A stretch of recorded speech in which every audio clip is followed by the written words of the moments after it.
show. On July 17th, 2014, 43-year-old Eric Garner dies after a physical confrontation with 29-year-old NYPD officer Daniel Pantaleo. Mr. Garner was originally confronted for suspicion of selling loose cigarettes. Mr. Garner lost his life, and as a direct result of Mr. Garner losing his life, the video first, there was I think maybe an African-American or Hispanic individual that actually took the cell phone video while the incident was going on. And this video of this chokehold that I could have sworn was banned from being used, but I'm kind of slow, so we'll talk about that later. But I could have sworn that it was banned, but this chokehold that was performed on this gentleman to subdue him or to take him down to the ground eventually resulted in him losing his life. And the video clearly communicates that while Mr. Garner was being choked from behind on the ground, he was able to verbally communicate to the officers that were trying to restrain him, as we know is choking him. He said he couldn't breathe. He acknowledged that he couldn't breathe. And I don't want to be, as the host of the show, I don't want to be one-sided. But for me, in my mind, you know, as I looked at the gentleman on the ground, you can clearly see that he was giving up. His hand was out like this. That's a clear indication of, like, I surrender, I can't breathe, or whatever. But we'll talk about that later. I'm Kai Smith, and welcome to the show.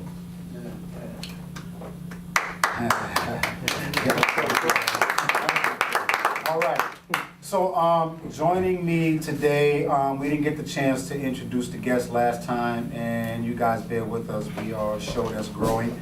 I can promise you next year this time we will have a full studio audience, full studio, and I dare you to grow with us. But joining me on my panel today, I'm going to allow the individuals to introduce themselves, starting to my left. Okay, hi everyone. I'm William Washington, poet, motivational speaker, author. Hello, I'm Anita Cheek. Everyone calls me Nikki. I'm a activist. Social media promoter, her page. I don't know if she want to give it to you, but you can find our videos most definitely on Anita Nikki Cheek's page. My name is Robert, coordinator for Entry Services and Graphics. My name is Choice, and I'm a photographer. All right. Hi folks, I'm Tyrone. I'm a final year student at John Jay College, pursuing a degree in not criminal justice, international relations. Just by hearing that, I wanted now to study criminal justice. Okay, come on. Shema Shiraz, poet, writer, manager, program director at Graphics. Veronica Person, social worker, grandmother, mother. Abu Safi Abdullah, I'm an author, record producer. I run my own record company. I write sometimes, and I'm a street vendor entrepreneur. I was Chandra Person Bell, and yeah, that's about it. There you go. My name is Alberto Lopez. I'm an advocate for the formerly incarcerated, and I'm also an advocate for gang violence in the inner city, and I'm also a motivational speaker. Okay, and one of the reasons why I reconvened today, last Monday the topic was Michael Brown, and not even 24 hours later, not even 7 hours later, as I was editing the show to put the show online, and not even 48 hours later, we got the news of another grand jury not indicting police officers that were responsible for the death of an African American. So what I want to do is I want to gather the opinions now, since we're on the and I don't even want to say the heels of the Michael Brown incident. But the Michael Brown incident is still fresh, and now we have the Eric Garner incident. And this thing has sparked protests globally. Like anyone that has not been following the media, you have individuals that are protesting this thing as far as I don't think that I've seen protests in Russia, but I know that I've seen it in Korea, China. We've seen it in Yemen, in Bangladesh. We've seen it everywhere. So let's get it in, man. Let's talk about it. Will, what do you think about this Eric Garner case? Well, you know, I always tell you, what goes around comes around. When you was a young man, I told you that. Right. So what we're seeing now with the advent of all this media, attention and iPhones, iPods, we can see what's been happening to us for centuries. But now we can see it. We don't have to take a cop's word that, oh, he grabbed me or he went for my gun. Mhm. We actually can see it, but there will be nothing changed. Because remember, this is not our America. Right. So those laws, they were not written for us. Okay. So it's hard to expect us to get a fair trial, get a fair anything. Anytime a cop, a district attorney can tell you, who are you gonna believe? Your lying eyes. A Caucasian female. So we were having this debate. What the debate stemmed from was there was a shooting in Atlanta over the weekend of a deranged white man with a 9mm gun. Kid's present, and he's brandishing this weapon. I saw that on social media. I saw that. And he was shot non-lethally. And I'm like, if that was me in that video, there was no one shot takedown. There was no take me to the hospital so my family can come and, you know, and charges be applied later. That was 9 nights of wake and an internment somewhere outside of Atlanta. She told me that I'm assuming just simply because the police in Atlanta is predominantly black and the city administrators of Atlanta is predominantly black. I had to show her the statistics. I said 550 killings this year by police. A whopping 87% of them are black men that look like me. You want to tell me that that is not race?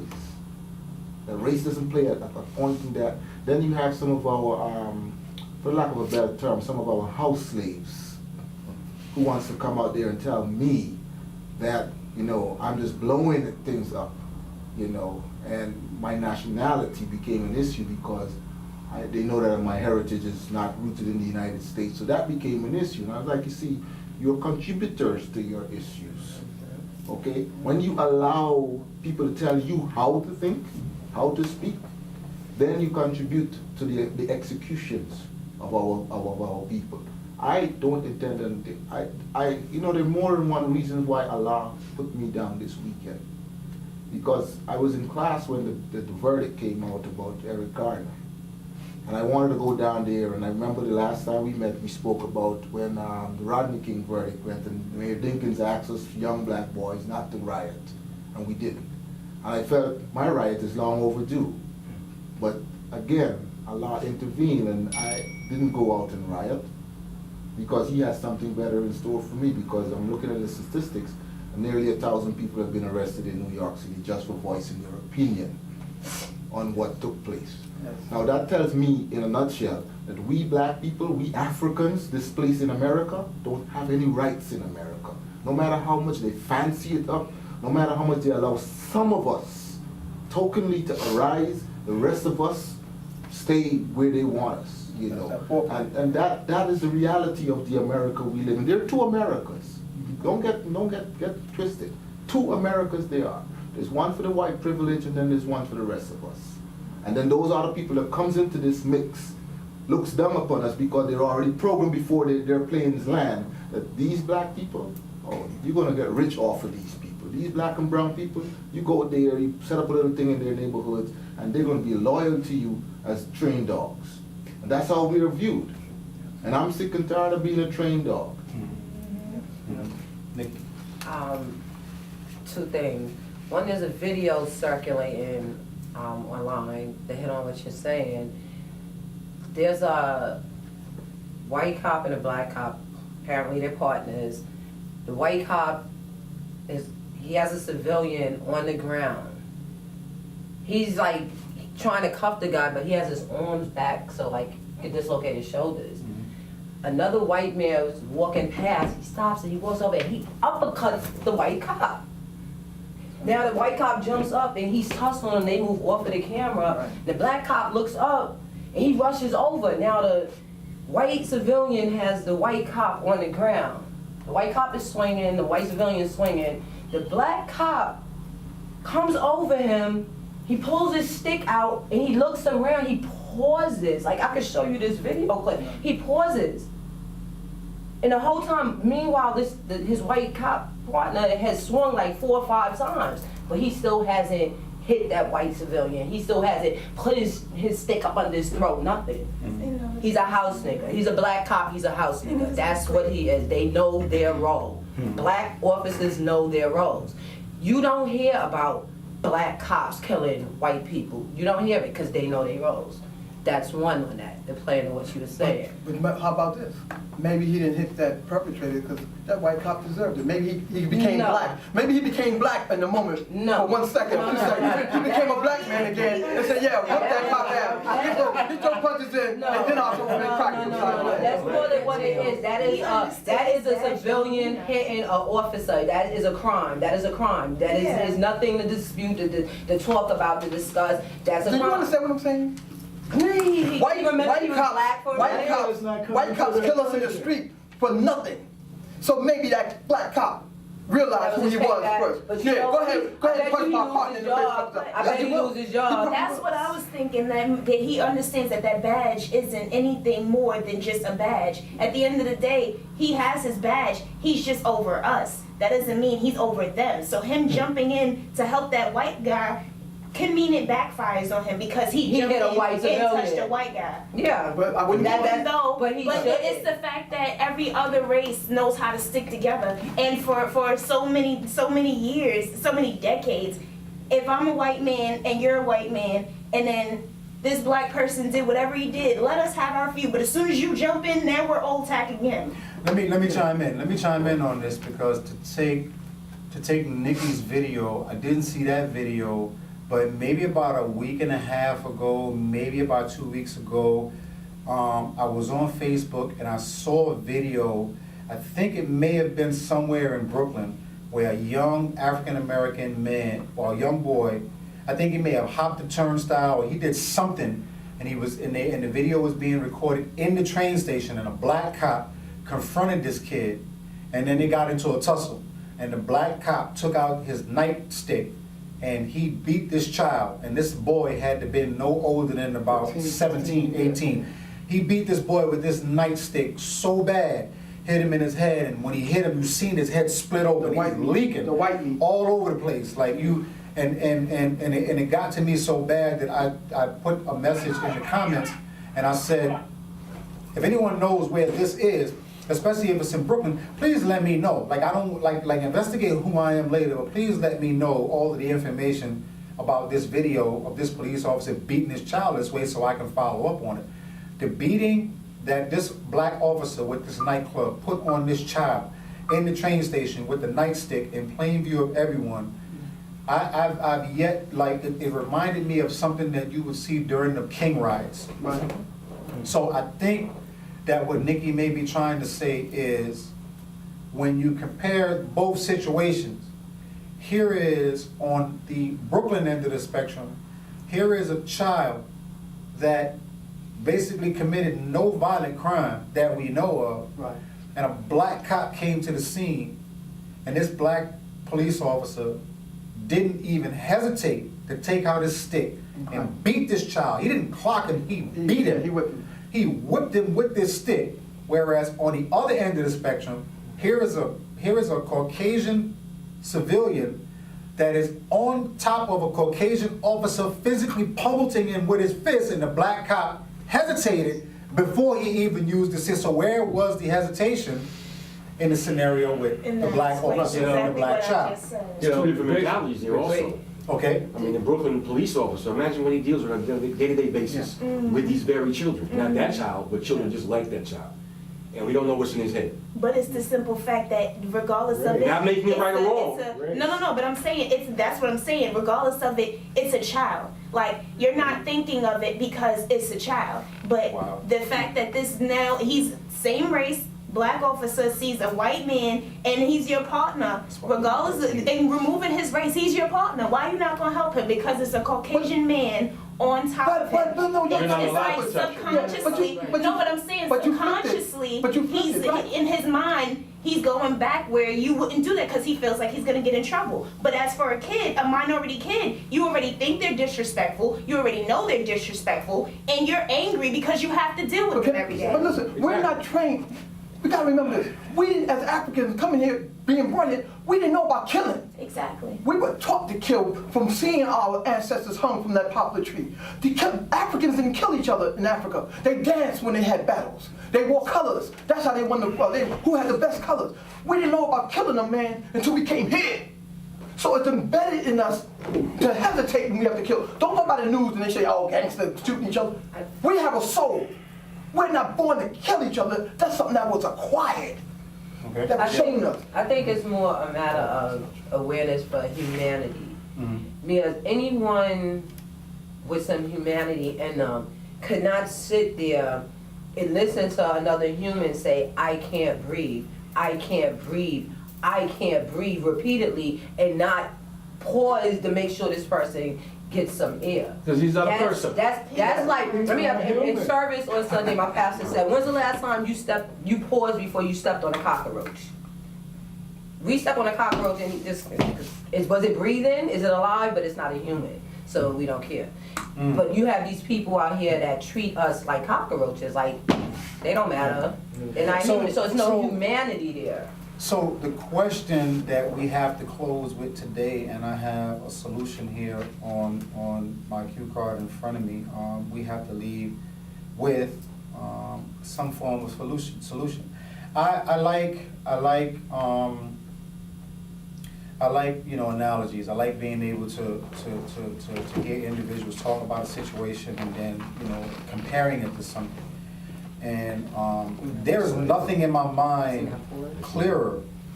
And I'm not saying that we are treated like humans. I'm not saying that we are not treated like humans. As I said in the first episode, the Michael Brown case that we discussed last week, I always leave myself open to receiving new information. But in my mind right now, there is no clearer analogy, there is no clearer picture in my mind than what Nikki just said. If you're in your home, especially if we are not considered citizens, if we are not respected, if we are no one to the powers that be, we're talking about a race of African American people, if we really are no one, then what more powerful image in your mind than to know that your house is clean, and then all of a sudden you see a roach? You will not hesitate. I mean, you wouldn't even. As a matter of fact, let me just draw a picture. So my house is clean, very clean. My door is by the trash compactor. I saw a roach in the kitchen about 2 weeks ago and damn near pulled the paneling off the counter to try to find out where it went. He was going to die. He was going to die that day. That day right there, if I had to tear a sink out the wall, he was going to die. Okay? So wow, man, that's really, really interesting. That's really interesting to know that if there are individuals that think of us in that capacity, it really does seem like there are quite a number of individuals in this country that we call America that think of us in that regard, so too that they don't even hesitate to take our lives. Like it's like, and before it was in the 30s, 40s, 50s, and the 60s, it was blatant. And then somehow we got away, I don't say we got away from it, but they learned how to hide it. Fox and the wolf. They learn how to hide it. And I think now, as time has grown on and individuals have become less coy, see, in order to take the abuse that you instill upon a people and hide it, the greatest thing that the devil ever did was convince people that he didn't exist. So in order for you to take the way that you treated people and consume it to the level where an entire nation of people believe that they know it's still there, but it's not as bad as it used to be, that's some pretty crafty work. But now think about this. As time has gone on, the individuals that so eloquently was able to, or so mysteriously was able to hide that treatment of that people, as their generations grew, they become less coy. They become less caring. So if you aren't as smart about the way that you treat people as your ancestors were, then you're not going to care if a certain level of it is exposed. So fast forward 60, 70 years later, you have the taking of the lives of innocent black children on video camera with absolutely no regards to let me, okay, go ahead, because I can I'm listening to you and I'm listening to Nikki, and I want to touch on 2 points that actually happened to me yesterday. Okay. On the weekend, I work with dislocated families, homeless families, and for now, temporarily, they're in a 5-star hotel in Queens.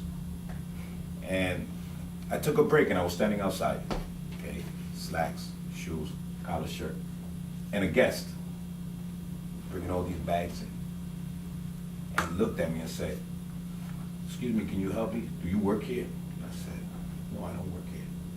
And she looked at me like I had said something bad. Okay, and I'm like, mind you, I have an ID that says I'm case coordinator, and she just assumed. I'm assuming because I was Hispanic that I worked there. You know, that I was one of the individuals that helped them with their baggage into their rooms or whatever. Then when I got home last night, I was looking at the news, and I was pleased to see the protest, okay? Peaceful, multicultural, different races protesting in New York City. And then they show when they went into the stores, the department stores in Midtown.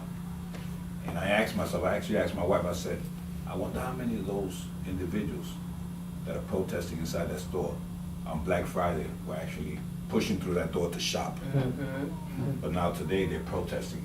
I'm like, and it made me sad. And I'm like, a lot of these people might be hypocritical. Okay, because you're protesting today, you're hitting the same store that on a Black Friday you was up at 1 o'clock in the morning making a line outside. Okay, watch this. And I like that because and that's taking me to, so in today's newspaper, pastors at several NYC churches have openly called for their congregations to both physically and financially raise their voices.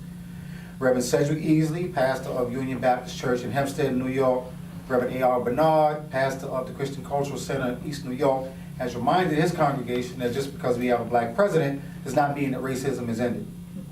Reverend Dr. Calvin Butts, pastor of Abyssinian Baptist Church in Harlem, has asked that NYPD Commissioner Bill Bratton be terminated if he does not fire the officers that were involved with the Eric Garner case. Calvin Butts has also asked his congregation to raise their voices, not physically, but financially. And human and civil rights activist, Reverend Dr. Vernon Williams, Perfect Peace Ministries in Harlem, has taken to social media to encourage people to not support unnecessary holiday spending. So now that you brought that up, Alberto, let's explore that for a little while, right? Because, okay,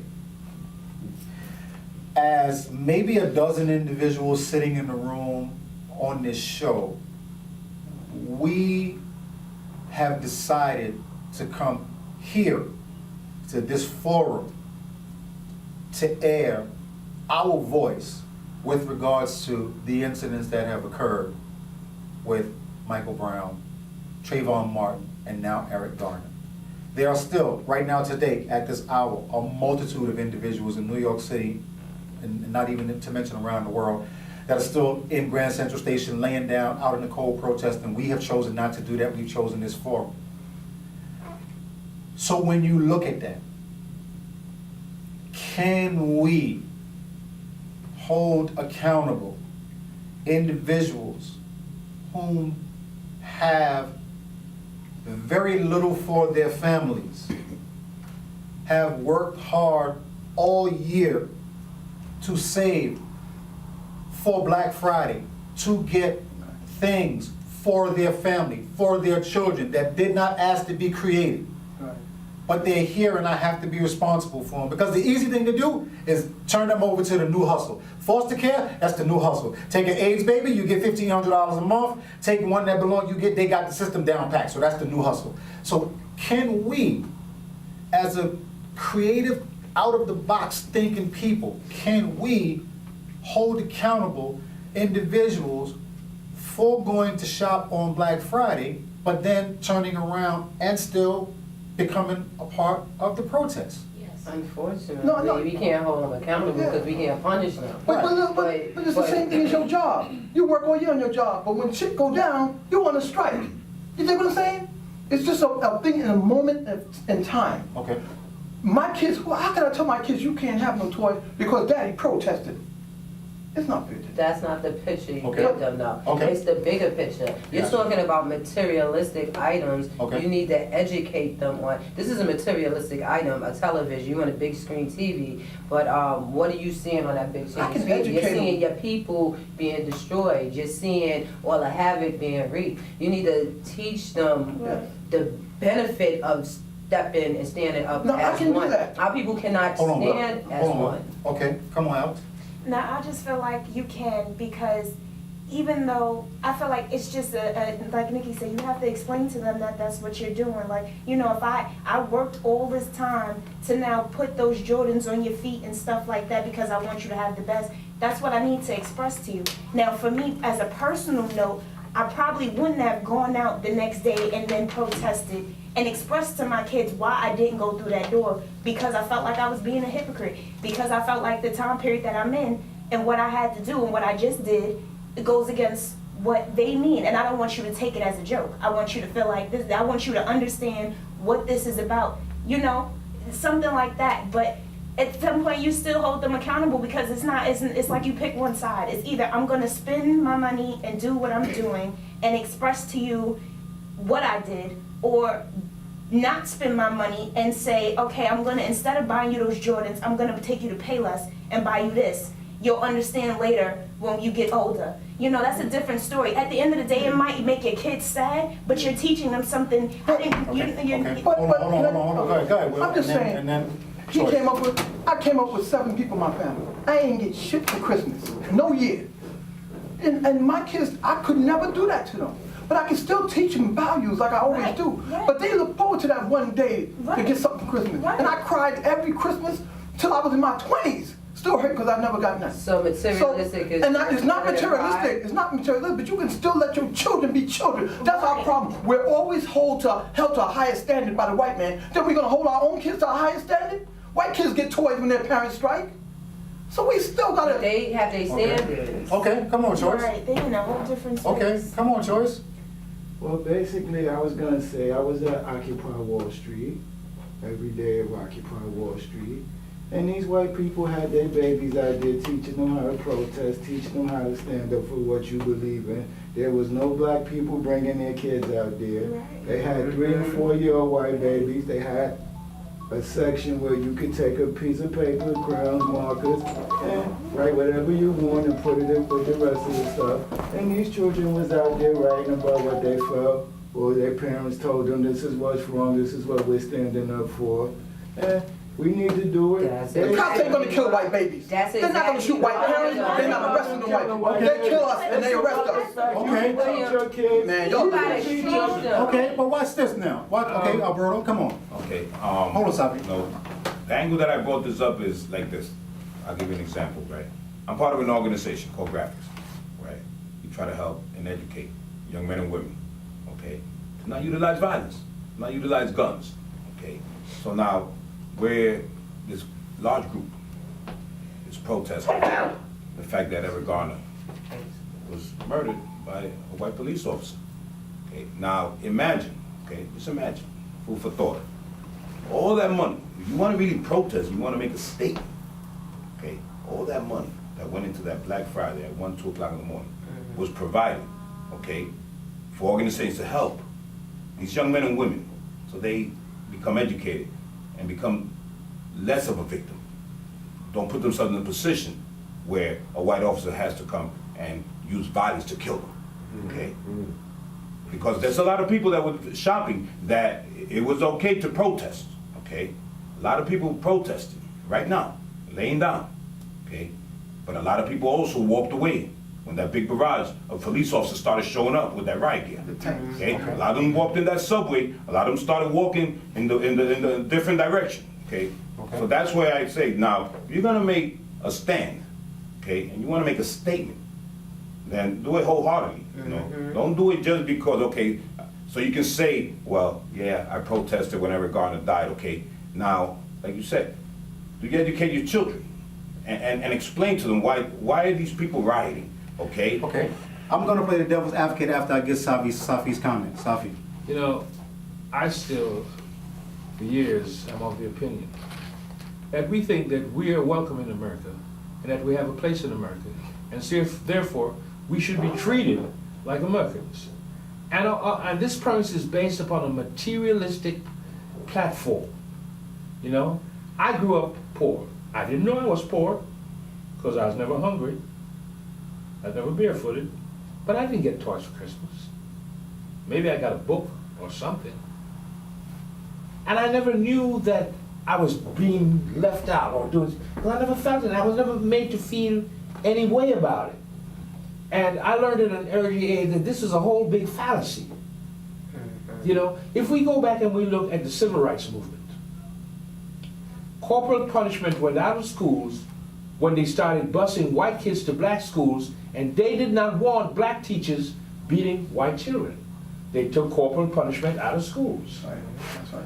When this battalion from Harlem captured German prisoners, and they were to be transported to Green Haven, they put the Afro-American soldiers in the car with the cattle and put the captured prisoners up front with their co-hosts, with their white co-hosts. Yes. So that showed you where you are. And we still keep it. We're going to enforce this man to think about us, that we're humans and that we're not what he thinks about us.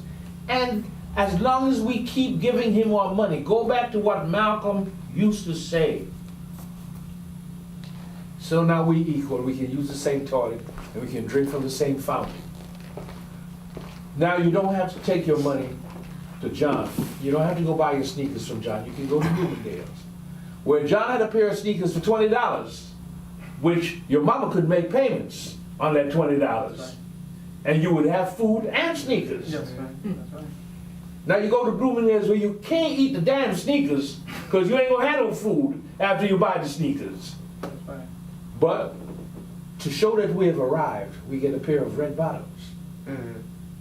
You know? Keeping up with the Jones. So now let me I'm add telling my this. grandson, I get $15 shoes in 99-cent store, and I can buy a whole bunch of them for $15. So I can floss. Now let me add this, right? Let me say this, right? And I got you, Rise. Let me add this, right? So I think that with a room full of scholars, we can appreciate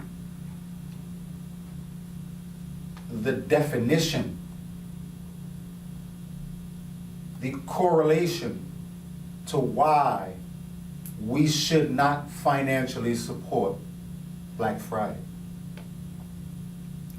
And it's very important that this message is communicated to a room full of individuals that have made the conscious decision to come here to air their grievances about what's going on in the African American and Hispanic community with regards to police violence. We can appreciate or shut them down Black Friday.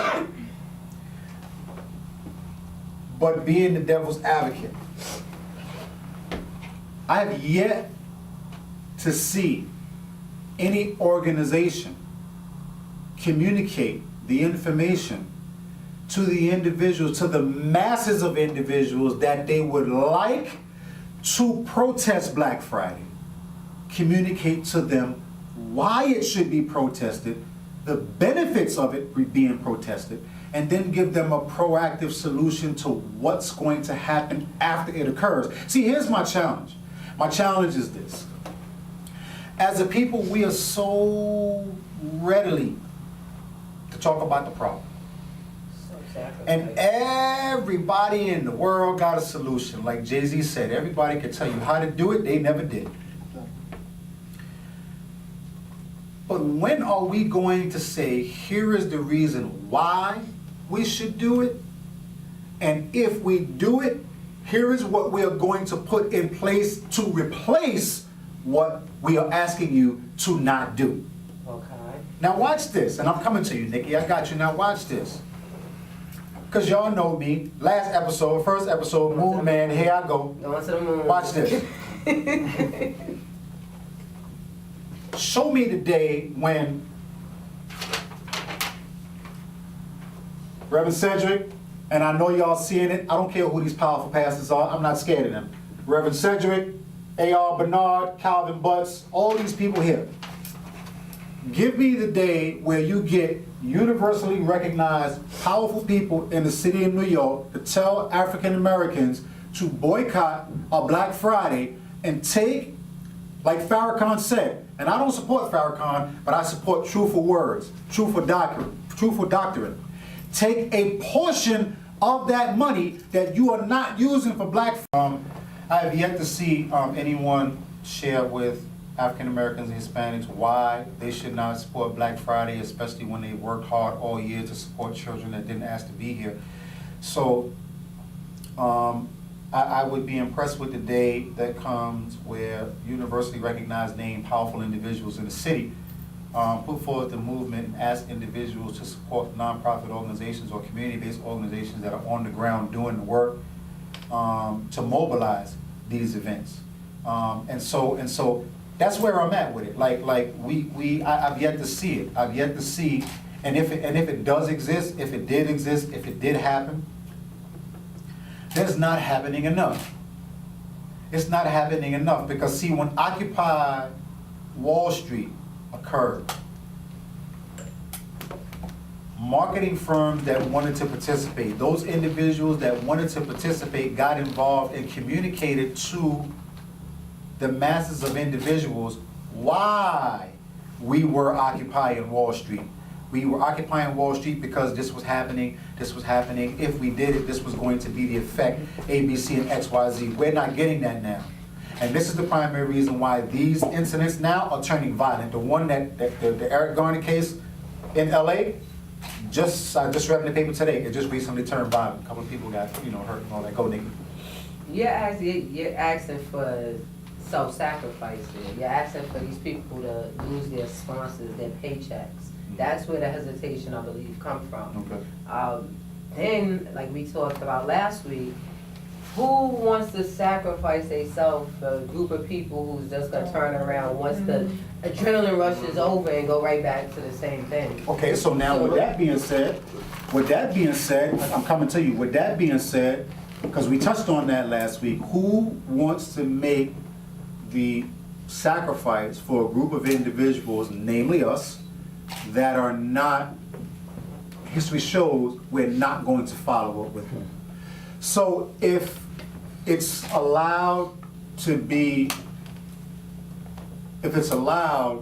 that individuals not make the sacrifice for a group of individuals that are not going to follow through, how do we get mad at individuals for supporting Black Friday to again take care of children that didn't ask to be brought into the world, but still, because if we go there, then I'm gonna say, why not, if we are walking out, and if we, like Master P said, if we really bout it, then I'm expecting, because if you tell me that I can't go shop for my kids on Black Friday, then I don't even want to know why.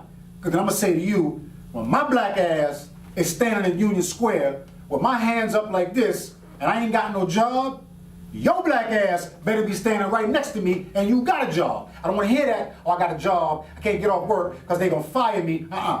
Because we about this movement right here.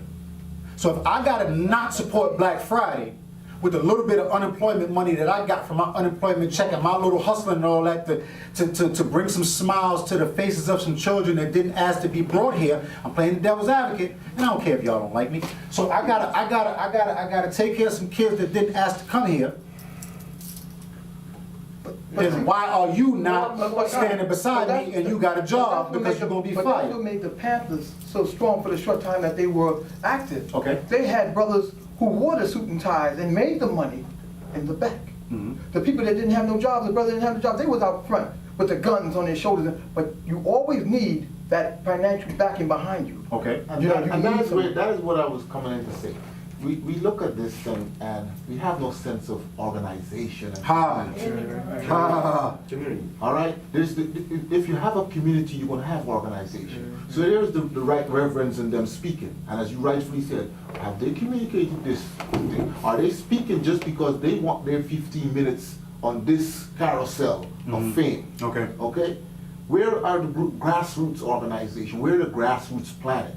We don't need to just Black Friday. We need to once a month, every Friday. Hey, we're not spending any money. 6 You know months what I'm saying? We need to not just, because listen, it is not Black Friday. Yes, is the biggest paycheck for the department stores and them. But then there's 364 days left in the year. What happened to those days? Right. Let's make this thing around the clock. Let's organize it. And then here how we do it. Because I don't just like to say, point out what we can and cannot do, but here's how we do it. We have brigades. We used to do it like the military. Okay, you guys are battle fatigued, we pull you back and send you back to the rear and set a fresh set of faces. And we do this thing around the year. So you going back there, just like the planters, you guys, here's your role, financing. Right. You are the face of the movement. We need people in the face. You are the people in the middle that are going to liaise between the two entities, between the financiers and the people in the front. But do you think that we, as a people, the same people that Nikki was saying, certain people are not going to make the sacrifice, because why make the sacrifice for a group of individuals that history shows that we are not going to follow up because we don't have the ability to organize? So my question to you is, and I got your choice, do you think that we have, as a people right now, do you think that we have the ability to organize and mobilize in that capacity? No, because we have 12 tribes. Right. No. We have 12 tribes. No, plain. Because we have the reverend speaking, Okay. and who they're speaking for. Okay. Primarily the Christian community. Okay. Okay. We haven't heard any other religious organizations come out and speak us yet. So we cannot get anything done because we don't have a united front. Right. And until we have a united front, it's going to be a one-off moment. I mean, the This is police going also. to last probably until the end of this year, and the new year when everybody drinks their bubbly and what's not. Forget that. Okay, choice. But that's Got you, Rob. Choice. Well, like Dr. Amos Wilson said, we need to learn to stop including the house niggas into the black folks. If we're gonna do something, we need to get off our ass and do it, and stop saying we need everybody. Because it took us so long to get off the plantation, because 98 people was ready to run or kill everybody and get out of here, and you had two going back to Massa talking about, boss, they gonna make an escape tomorrow. We need to leave the house niggas where they at, let them stay shopping and doing what they do, put something successful together, and let's keep it moving. Rob. Piece I want to speak on is, I think the financial thing is a good thing. I mean, because you can't hurt the white man any better than you can hurt him in his pocket. He feels that. But I think more important than that, I think that's just so infinitesimal. What I think is the main problem, which is in our communities. I mean, I saw 2 people get killed. Brown, walking down the street after he had just allegedly robbed the store, which I saw on video. He was robbing the store. He was harassing the store people. Petty. Then he leaves the store and walks down the middle of the street like an idiot. Who was there helping that kid to do what he needed to do to not put himself in that position to get killed? Right. Again, Garner. Now, I'm from Staten Island. I live down there. I knew Garner. I don't brag about it, but I've seen him out there. I know what he does. And I only go down there once in a while. There's people surrounding that man. They could have saved his life, they didn't. These ministers, I don't have a problem with religion, these ministers that want to jump to the forefront as soon as something happens, they weren't down there either, helping the situation before it got there.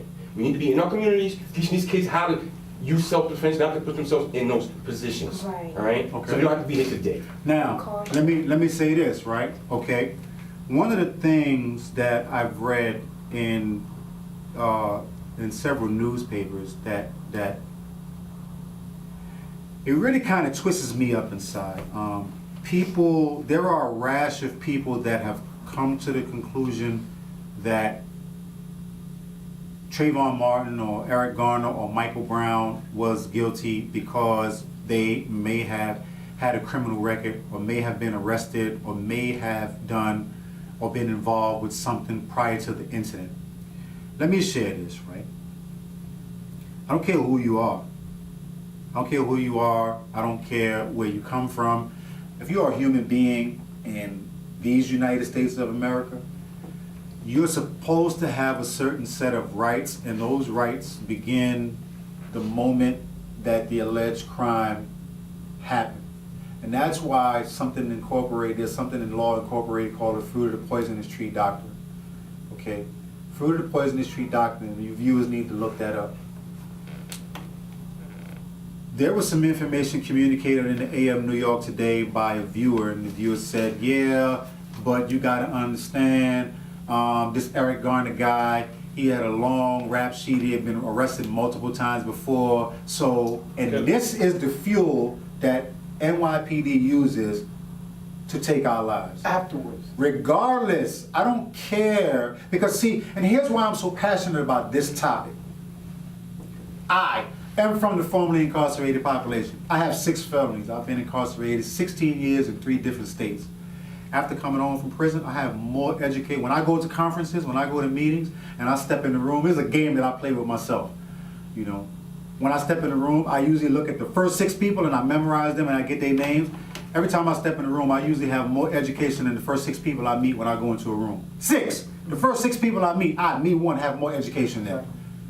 I probably have more education myself than the man and the first 5 people on his payroll, all the commissioners.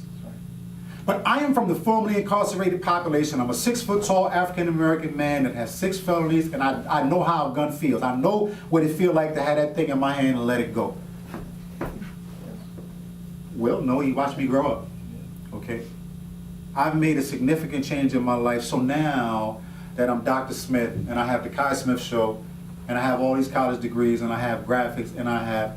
Suppose you woke up tomorrow morning and the police shot me 16 times because my coat is black, and I put my hood on because it was cold outside, and then viewers said, oh, well, he deserved to die because he got 6 felonies. But after that shot, you don't know that. You see, who are the people to say what good that I did after those? And that's the problem that I have with this, man. But they'll never tell you that. Come on. No, piggyback on what you said, right? I'm formerly incarcerated. I know individuals that were formerly incarcerated, 20 years, home, businessmen, fathers, grandparents, business owners, worked, got houses and everything, okay? And there was a fire, ran inside, saved 2 children, okay? First in the newspaper they put that he saved those 2 children. Ex-con saves 2 lives. Facts. Okay, 20 years. Doing good, okay? And that's a stigma that a lot of us have to deal with, okay? Now, another point, right? My opinion, playing devil's advocate, I have yet to see in these protests in New York City, okay, maybe 5 people that should be the forefront of those protests, okay? I haven't heard from Mrs. Baez in the Bronx that police killed her son, okay? Playing football in the street. Louima, the other gentleman that got the blackjack stuck in his butt in Brooklyn, okay? Now, they got all this money, but they got money. They settled lawsuits, okay? So, this is a continuation of what happened to you. Yeah. Once they get the lawsuit money as gag orders, it's no longer an issue that you're gonna ponder on because How much can you we settled access it. them? They've been hurt so bad already. But you know what I'm saying? They not... accept it and say that's enough. Because it's the money, it's all about the dollar. But that's the truth, It's all you about gave the me dollar. my check, but I'm still going to that protest and I'm still That's not getting how it works. Before they give you that check, you gonna sign that gag. And that's the thing, why would you I don't have to sign? say anything, get the money. That's You know, sad. the Pondo, to go back to what you said, you know, Just I like find the it. Why is that your payment? Shopping It's in what Black nobody Friday can is all about explain. That's like people go shopping on Black That's Friday. the thing, It's and that's all about that's money. why we're here with this conversation. Why is that your payment? When he's saying there should be an organized front, he's saying that there should be certain people in the front line. You got everybody and their mother talking about, I want to run it this way, I want to run it that way. Who's going to stand together and do it? That's why we, as the little people under, like you have the king and the queen and as the chess goes along, and you got the pawns. The pawns can't follow the king and the queen because they can't seem to agree. So it's like, how you expecting us to now look at you and say, let's unite and let's now let it trickle down, but the ones who's running it can't seem to unite on how we You gonna wanna get it know done. why? You wanna know why? Because people worried about giving children, keeping kids satisfied with materialistic things, when the best gift you could give your child is education and pride. Exactly. But they're worrying about, make sure my kid got gifts under the Christmas Exactly. tree. Make sure I get the Black Friday. No, teach your children that they need to have pride. I got Teach them how. tree, and I learned all of that at an early age. My mom was sitting right here with me. You teach them how, when you have police contact, you do not, like, I'm a caseworker. A lady at my center just got hemmed up, slammed against the wall by the HRA police because she was acting up in the center. She kept fighting back. Then you got the peanut gallery, but why they doing that? That's a woman. Since when a woman isn't a threat? She's a threat. She's a human being. You have women in the news every day killing their children. What make you think just because she's a female, she's not a threat to those officers? So they slamming up against the wall because she's resisting them. You have to teach your children, this is a grown woman and no one taught her. Don't resist it. Exactly. You fight that later in court, but you're giving them a reason. Yeah, but let me tell you have something. to As a teach black them. person, if a cop want to kill you, he's going to kill you. Let me show you something real quick. Stand up there. If a cop wants to kill you, he's going to kill you no matter what you've been taught. Let me do this. Watch this. Y'all see this? You see this? This is the mother of the little boy that got beat up by that cop with that nightstick in the train station, but his head bust open. This is the mother hugging the black cop saying, thank you, because at least my son came home. If there had been a white cop, he would have been dead. Thank you, you taught him a lesson, and you didn't kill my son. You hesitated, and yeah, you bust him upside the head, but my son came home. If that was a white cop, my son would have been dead. That's what we have to remember. It's not what we do as a parent. I teach my kids all that. But if a cop runs up on you and he's having a bad day, a white cop, That's, You know, in Brooklyn, not Chautauqua. Cries, come on. When does a child or a baby stop being a baby?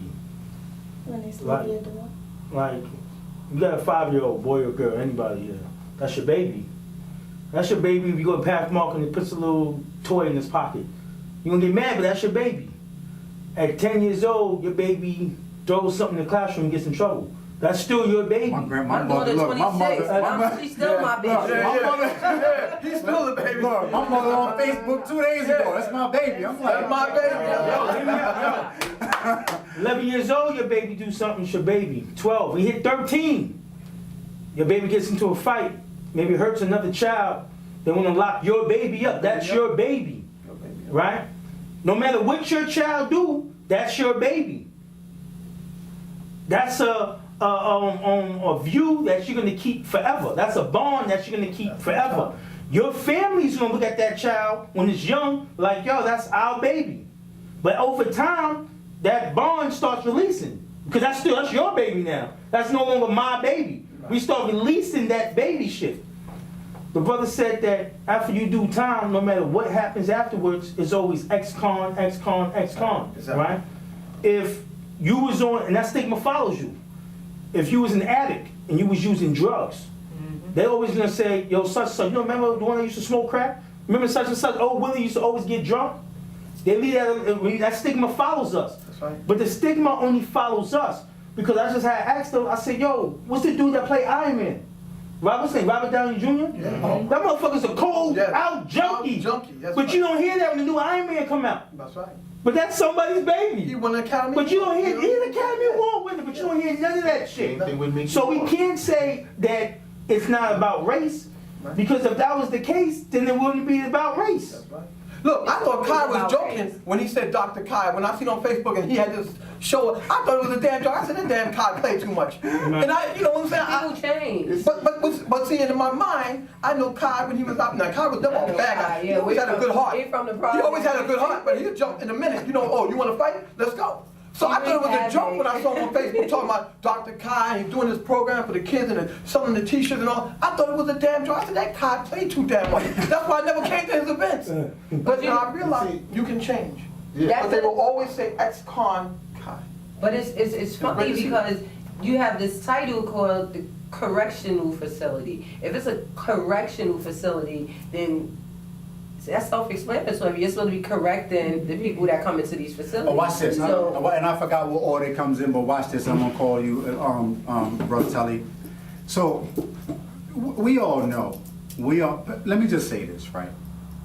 The New York State Department of Corrections and the Virginia Department of Corrections didn't do a motherfucking thing to contribute to me being here. Exactly. Okay? You can't, and I'm gonna just be short with this. You can't rehabilitate something that's never been habilitated. Show me a time when we were ever habilitated. Please show me a time when we were habilitated in order for us to be rehabilitated.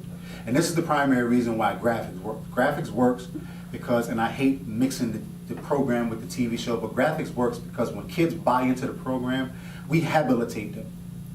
So that if there ever comes a time for them to be rehabilitated, it's always something for them to go back to.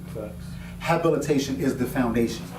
So when you stray away from the foundation, you can be realigned back with the foundation.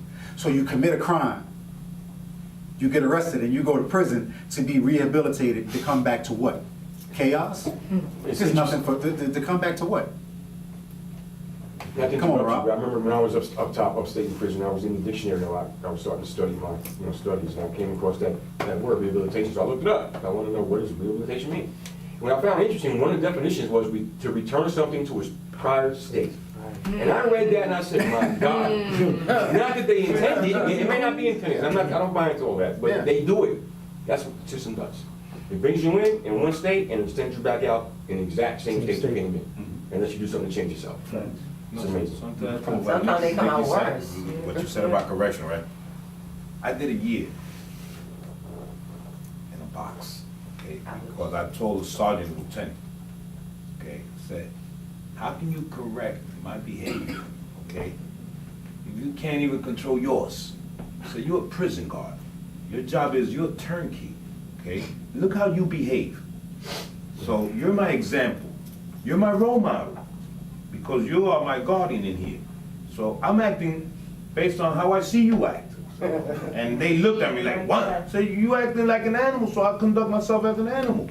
How can you correct my behavior when you can't correct your own? You can't even identify your own. They put me in the box. So let me ask this question, right? So what about this? So what about this? And I don't know if it's true because I didn't follow up on it. And as I said to anyone that has the heart to grow with us, I always put this challenge out to any viewer. I dare you to grow with us.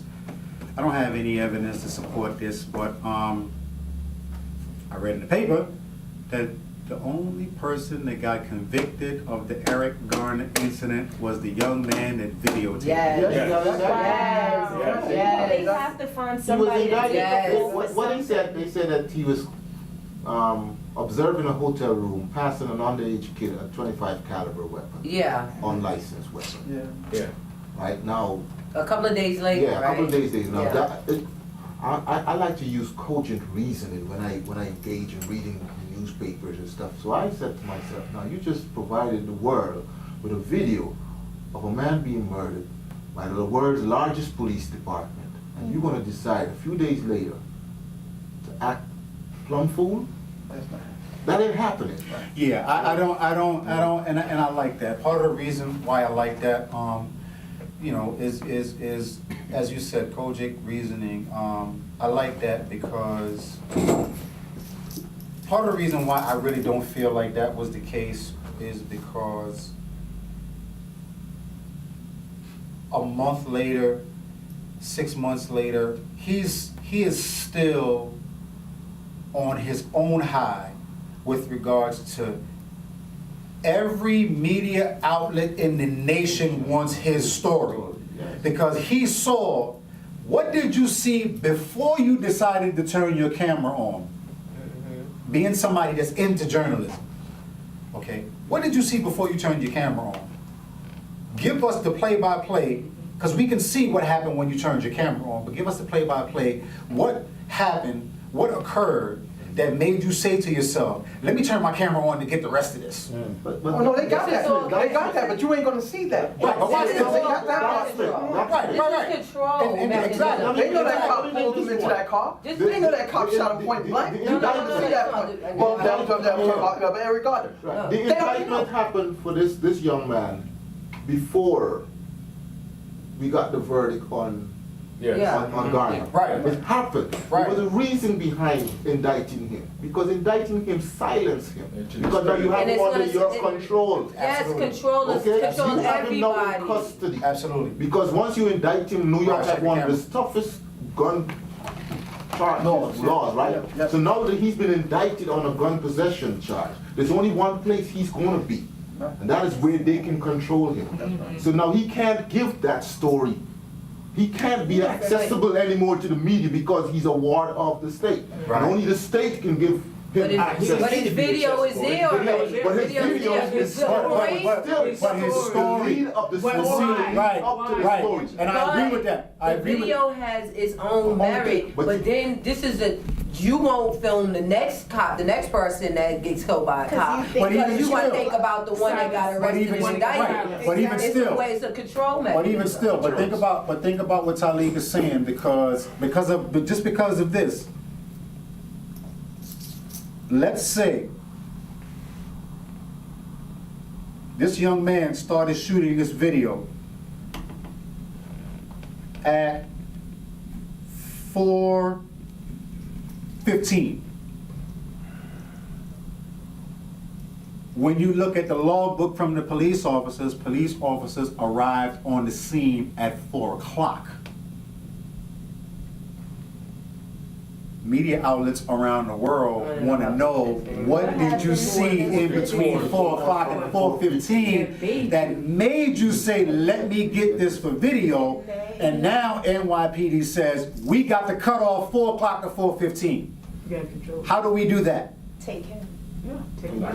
him out. I don't know. I'm following y'all. Take him out. I'm following y'all. Take I him don't know. out. Silence Silence him. him. Okay. Don't kill him, but put him in a way where he can't, no one has access to him. It's And that almost lead like up to killing. that story, leading So, up to okay, that. All right, cause they will pay somebody to kill Yeah. him. Okay, but watch this. Actually, they Watch killed this. one Right, the person. number's still moving? Okay, so let me ask this question, right? We seen the video, and I don't want to, the problem, we know that, for God's sake, goddamn it, Eric Garner is dead, he shouldn't be dead, man, period. Enough is enough, like it's going on. Last week we had this sheet of paper with all these African-American, Hispanic kids. It's just too much, man. Give me some solutions. Like I came up, I have a solution. I think that, and I want to hear from you guys on this, and I want to hear of individual solutions if you have them. One of the solutions that I think, and as it's written here, it says, in all cases, each and every case where an NYPD officer commits an act on duty that has the possibility of becoming criminal, the following should automatically take place. A grand jury outside of the officer's district should be automatically convened. B, the state attorney general's office must be the one present on the case. C, and in the event that a human life is lost, there should be a mandated indictment where a trial is declared with the opportunity for both sides to evenly present their case. Why? For the sake of equal balance. For the past few years, we have seen a significant number of individuals released from prison after serving 25 years or more of a life sentence for crimes that they did not commit. If, after 25 years, we can discover that someone convicted of a crime did not actually commit the crime, and he or she be set free, why do we not have the same equal opportunity to discover, after a few years, that an officer actually did illegally take someone's life and be held accountable? How do you feel about that? You know, we missed the point. We consider ourselves to be human beings and we have rights. We have rights, but not here in America. We have privilege. Exactly. And privileges and rights are two different things. That's right. Privilege can be withdrawn at any time. And they do this arbitrarily whenever they feel like. We will withdraw your privilege because, as they say in the 14th Amendment, slavery shall not exist except when an individual is convicted of a crime. So let me ask this. So watch this. So if in fact we do, because and I don't want to make it seem like I like the energy and we're gonna do something like this every single Monday. I'm letting you guys know now. So if you don't get the text message, just come through. The show is on every Monday. If you know people that want to be interviewed, please bring them. I don't want to appear like I'm stifling the black, and I don't want to say pro-black, but the strong black voice, the red, black, and the green, but I say this time and time again. When you have a cold, we all know the best medication for a cold is Buckley's. Who in their right mind is going to drink Buckley's straight up? You rather drink Everclear. I'll be sick for a couple of days. So if Abdul Safi, as African Americans and Hispanics here in this place called America, if all we do have is privilege, and law enforcement around the country has shown us that they will take that privilege away from us at a moment's notice, how do we as a people empower the CEO of the country to give us something that looks like a law to put us on a better position on the chessboard? Because I'm tired of hearing about all of these Obama complaints. No, because look, Obama became president does not mean that racism is ended. Come on. You said Yeah, well, you know, we have done it to ourselves. And I'm talking, when I say we, I'm talking about my generation. Right. 66 years old. We had Uru Sasa, we had the East, we had all these schools, all these grassroots movements, all these schools that we failed to support. We wouldn't, and we would send our kids there as long as they could go there for free. We would not support the teachers. I taught in one school at my mosque, my wife taught in the school, and we couldn't eat teaching in the school. And all the altruistic intentions that you have, when that stomach started growling, she went to teach at Boys High. I went and did something else. But the schools that would have prepared us, that came out of the civil rights movement, like right here in Harlem, MIB, when they built a community over there on 130th Street, how come it wasn't copied? Why wasn't it replicated in other places? And why, when it was replicated in other places, we who went in there refused to pay rent? Oh, well, all of a sudden we're going to live here without paying rent, and we expect this building. We have done it to ourselves, and our children have seen us doing this. I agree. Our children. Now, this is the problem. But what is the solution? How are we going to? We have to go back and reinvent the wheel. We really and truly have to go back and reinvent the wheel, because although, you know, there's a young imam who was giving a khutbah in Masjid Taqwa. Actually, it was a funeral last year. And he said, you know, I come from Florida, and I'm from Fulton Street, and I see all these people in Fulton Street. And I remember when all these brothers took the initiative to clean up the drugs out here. And instead of buying buildings along Fulton Street here around the masjid, everybody went to Jersey and went upstate and bought their houses. Now you have a bunch of foreigners who have moved into the community. We have a lawsuit in Masjid Taqwa now where people who have moved in are trying to stop the masjid from calling the adhan, to call the prayer early in the morning, which has been going on for 40-something years. All of a sudden they moved it, they want it stopped. But we did that to ourselves. When those buildings were boarded up and we could have got them for $10,000, no, I don't want it. Oh. So again, how do we, and I think I'm going to try to do this. I think I'm going to actually try to do this. I'm going to put everyone in this room under a god-awful amount of pressure, if not next week, if not next Monday, the Monday after, because I'm going to try to see if I can get 10 or 15 of my kids to come and sit here. Because see, again, solutions that these kids can take and run with it. Because let me help you understand something about the kids that we're going to try to get to watch this program and respond to this program, because this program means absolutely nothing if a bunch of people our age, when we post it on YouTube, and all the comments, if it come from them. We have accomplished nothing, okay? It means nothing. We have to be able to step outside of the box and put ourselves in a position to grab the attention of these youths with something that's going to interest them to put their feet on the path in the direction of change.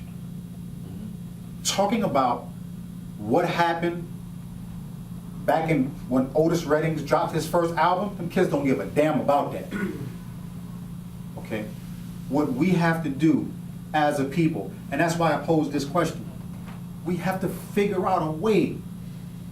We did it to ourselves, so we have to fix it. The reason why my brother Will and Nikki, they're from my projects where I grew up at. The reason why people can't believe, because yes, I shamefully admit right now, yes, I wreaked havoc in my neighborhood, okay? Brought tons of drugs, was Papa Guy, and just, oh my Jesus Lord. You know, but when I made the decision to change, I said I'm going to do it, and I'm going to allow what's going on in me to be a wave for other individuals. I'm going to take my pain and turn my pain into profit, and turn my pain into the stepping stone for other individuals so that they don't have to go through life what I went through. Not everyone is in a position to do that, okay? But what we have to understand about today's youth is this, man. These kids are screaming for help, but we have to give them the kind of help that they want. We can't give them the kind of help that we think they need, because the help that we think they need is not the help that they need. Because see, we came up in a generation where when the street lights came, well, know my grandmother, when the street lights came on, I would have ran through the door trying to get upstairs. I wouldn't wait on nobody to open the door. She wasn't my grandmother, I run home too. I wouldn't even wait on nobody to open the door. I'm gonna run through the door. That's right. Okay, that's not these kids' era. We're in a generation where kids put their hands on their parents. They don't care. These kids are screaming for help. But see, but here is the thing, and here we go. You can't keep going, why? It's how we change it. Forget about how it became. You gotta get past, but you gotta get past that. Excuse me, the government is not in your household. When you close that door, that child goes home with you. I am never gonna be afraid of nothing I brought in this world, and I have to feed every day. If I gotta be responsible for you, guess what? I'm gonna put my hands on you whenever I need to. Here is why I don't support that Choice, and you know you my road dog. Me and you talk on the phone that night. Choice my road dog. Choice, me and Choice, this is my man right here, because he Black Panther 100%, and I'm like, gonna play the devil's advocate. But here's why I gotta challenge you on that, Choice. Me, Alberto, Shiraz, Rob, we do immediate gang diversion work. Talika's work, we do I'm talking about hands-on. We just been in the process of closing on a contract in Brownsville, Brooklyn, where some kid just came out the house the other day and just felt like shooting somebody and shot 2 security guards just because he felt like doing it. We was in court today, and a lawyer in court said to me, yeah, Kai, y'all got y'all hands full out there. They don't even deliver mail in that project. Why? Every time the mailman come, they beat the mailman up. So people, they got to go to the post office to get their mail. But guess what? Every single gangbanger that we have ever come across. Look here, soldier. I'm gonna need for you to look right in here. Look right in there. Right in there. I've been to the place where the bad people at. Penitentiary and the hell, I ain't never seen you there. I ain't seen you in their place. Been there. We can't be friends. This is the agreement that we gonna have. If you wanna rock with me, because everything you trying to do, I did it 3 times and did 2 bids for it, and it ain't gonna work. Try me. And if I ain't do it, the army that I got with me did it. So first I want you to investigate and see that this is 110% real. Ask your daddy, your uncle, your grandfather, and all that. Google some of these names with me. And when you see that it's real, and you want to be a part of this, here's how this is going to be. And I tell this to my staff. I am going to, once you become a part of my life, and I'm saying this to a child that's in a gang, once you become a part of my life, you can, fuck you, I ain't going nowhere. Get out of my face, I ain't going nowhere. You ain't my father, you ain't, guess what? I ain't going nowhere. You ain't I'm not going nowhere. I love you because you black and because you're a child and because you're old enough to be my son, and that's it. I'm not going nowhere. When you smoke a weed on the corner and you look up, guess what? I'm there. When you get ready to go into people's house and you look up, guess what? I'm there. When cats is getting ready to shoot you, guess what? I'm there. So you have a choice to make. You really want to be a part of my life? Because I ain't going nowhere once you make that decision. You can't make that decision and say, oh, Mulligan, I need a do-over. And that's the buy-in. And we do that with kids every single day. And I know, as a matter of fact, one of the deputy commissioners at ACS is my friend, and I'm looking right, and this is going on YouTube. She can't even tell me what to do with these kids in this community. Because guess what, Choice? At the end of the day, graphics is on 150th Street and 8th Avenue, and I don't know near motherfucker in ACS gonna stop that truck on 145th Street, get out and walk back here to help me clean up this community. So how you gonna tell me what I can do with it? That's my plight. And I will go to anybody's court and tell anybody judge that. You don't go to the crime scene when I gotta go and see that 14-year-old child with his brains on the floor and they not letting the mother in at the crime scene and all that. So don't tell me what I can do with him. And guess what? That ain't even my child. So imagine if I had a biological child. See, they do that, and I need to hear from, I need the mothers now. They do that to try to instill that fear. Because once they instill that fear in you, see, I support what you're saying, Choice. I think that, see, when BCW was around, you could beat the shit out your kids. BCW turned into ACS and they started giving kids cell phones to call the police. So I'm with you there. I'm with you there. But I still need parents to know, like my grandmother right now, I'm a grown-ass man. And when I'm around people and I don't say yes ma'am and no sir, I'm still looking like, lady, pop me in my head somewhere. She around here somewhere. She's somewhere around here because I ain't say yes ma'am to that lady. She's somewhere because that lady set me up. She knew I wasn't gonna say it today. Okay? And that's what we need to do. And it works, man. Come on, Mom. Well, I always told my children, you know, act up. Don't think because I'm not there, I'm not gonna know. I know a lot of people come back and tell me, you're gonna get it. My kids know, kaboom. That's what they call me online, kaboom. It does not end in the streets, that goes with my children. I've been on both sides. Ran the streets, from these streets. Ran through Washington Projects, came up to the Bronx, ran through the Bronx. There's a point where you have to decide, back to my life car, decide to take the steering wheel and you in control of your own life. Unfortunately, a lot of our children don't have that threat. Okay, ACS took away the threat that your parents can't hit you. My kids, I will hit you and take you to them and enjoy my paycheck to myself. That simple. I'm gonna discipline you because turn around, I don't discipline them, and they do something, then you hold me responsible. They destroy property, you must sue me. So, oh yeah, I'm gonna bust her ass when she need her ass bust. I ain't abusing my kid, but I'm gonna bust her ass if she need her ass bust. Unfortunately, there's a lot of children who need that male fear in them, and unfortunately, they don't have the fathers there to be that male fear. Though some of us took on that role, and children will fear you regardless. I took my son down, took him down with a pair of boxing gloves. To this day, my son down, I really had to take him down with a pair of boxing gloves and let him know, like, okay, dad ain't here, but you gonna fear me. A lot of kids don't have that fear. ACS did it. ACS gave them the balls, even when they don't have them. The girls even got balls, because you can't hit me, I'm called ACS. Okay, but that was part of the whole plan to tear us down. Because once a child ain't directed, it's pointless. So while Kai was just talking, for some reason it just came into my head the movie The Warriors.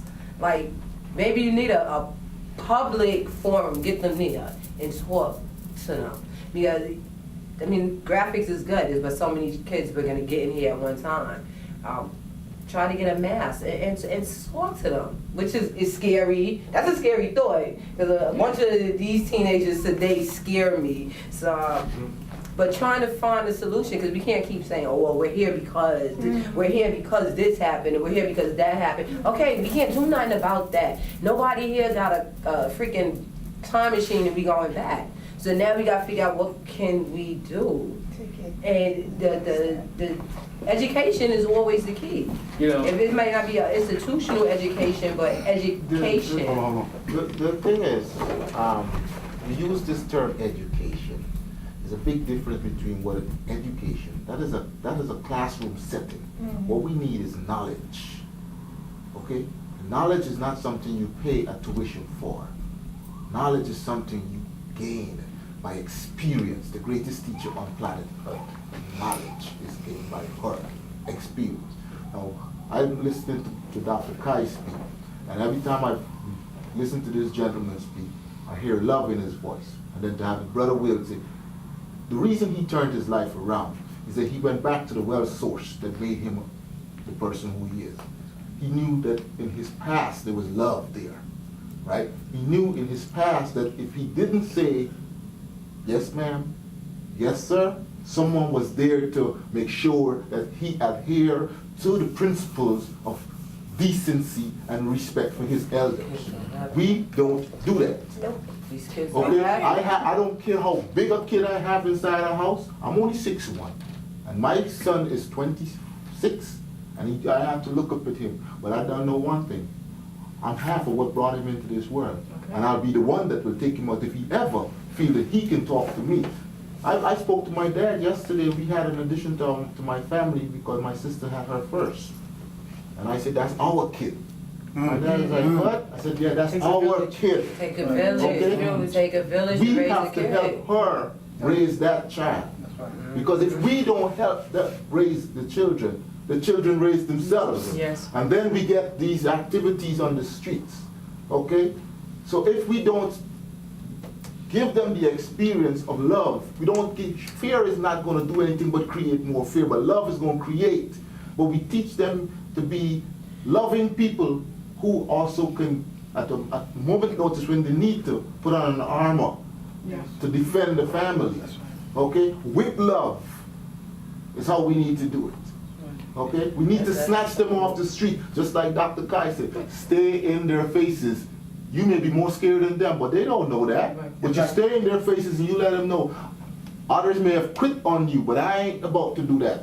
But that's the actual issue right there. All of us, the community at large has decided that they want to just, oh, that's not my kid, it's not my problem. Slight problem is, it is your problem, because it may not be your child going in your home eating your meal, but guess what? That's the one that's going to beat you in the head when you actually turn your corner.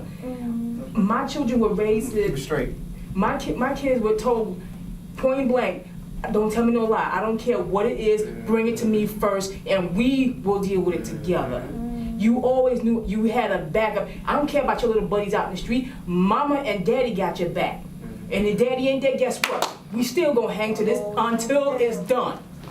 And now we're talking about raising great-grandparents. We're raising, my kids are in a special place because, and I don't even just mean my biological kids. I'm talking about any kid I had an influence over. They still call me mama. I raised like 10, 12 kids just because that was, we were going somewhere, they went with. We had something, they got something too. Because somebody got this, somebody gave me somewhere along the line, and I got to give it forward. And I'm not gonna sit there and say, it ain't mine, it ain't mine. I may not have, but whatever I do have is theirs. You see, and let me say this, and we coming here. Let me say this, I support what Veronica is saying, because that's the way I came up. Like, I didn't have, when I like they say down south, when I started smelling my man, Your upper lip. when I started smelling my upper lip, I decided, I made a decision that I didn't want to be disciplined by my mother anymore. And I left South Carolina and I came back to New York. Actually, I ran away. Came back to New York, and my grandmother was working, and she couldn't, at that time, I probably was in New York about 8 months, and then met this dude named Pop Guy, fell in love with him, and then it just got crazy after that. But there is this woman that my dad, I met my father for the first time. I was 18 years old in C95 bullpens on the way going to prison. He was on the way coming home from prison and had made a stop on Rikers Island, and we met in the bullpen, in the Rikers Island bullpen. I knew he was, I heard about him, but I never, never physically met him. And it's crazy because when I met him, I was sitting on the floor and I had my little soldiers with me and everything, and he walked over and kicked my foot. And I jumped up, I was gonna cut him. I was gonna cut him with a razor blade. I was gonna put that work in. And I jumped up and looked at him, and he said, "Your mother named Frida?" And I was like, "Oh." And then I was like, "Oh shit, it's my father." But now, what the hell are you gonna say to me? I'm 18, I'm getting money in the streets, people know my name, like, yo, that's Kai right there from the east side. Like what are you gonna say to me? And I went up, got into the prison thing and all that. He came home and all of that, and we had like a stop and go relationship because I was an adult and all that. But the point I'm trying to make is this: he and my mom were never married. But while my father was doing 17, 18, 19 years in prison, he married this woman named Charlesetta Middleton. I have to put that name out there because that's the name that you see me talk about on Facebook. Charlesetta Middleton. And this woman came into my life when I was a kid, man. And she did to me, in absence of my biological mother. My biological mother was in South Carolina. From South Carolina, she went to Ohio. I was in New York with my grandmother. In absence of my biological mother, this woman, Charlesetta Middleton, who was not my biological mother, fell in love with my father, married my father, and every single visit would go from New York City to Clinton, Dannemora to see him, and would take her daughter with her, Katrina. And Charlesetta extended the same love to me that Veronica is talking about, that she just described, and she extended that to me. And here's the crazy part: from the time I was like 10, 11, 12 to today, just had Thanksgiving with her. You go on Facebook and you be like, well, who the hell is Kai's mother? This lady or this lady? So what I'm trying to say is it works. If you have something to come back to, Nikki's kids will grow up, if they decide to do something in the streets, mess with a guy, do whatever, they always have something to come back to. That's the habilitation that Rob read in the dictionary. That the average person doesn't have, so corrections can't fix it. And that's what ACS tried to take away. BCW allowed to incorporate that so that you would have something to come back to. And then that whole ACS thing, it took that away when it empowered kids with the right to, call and say, mommy didn't buy me nothing for Christmas, so you didn't get a Christmas gift. That's child abuse. Ask this one right here. I had actually let her go to tell a cop I beat her behind. She told the cop this, and he said, well, what did you do? I did such and such and such and such. He says, well, maybe mommy, he needs to do that, but did she leave any marks? Case was closed. He didn't have nothing else to say to me. Mommy, do what you got to do. Body shots, you gotta do it.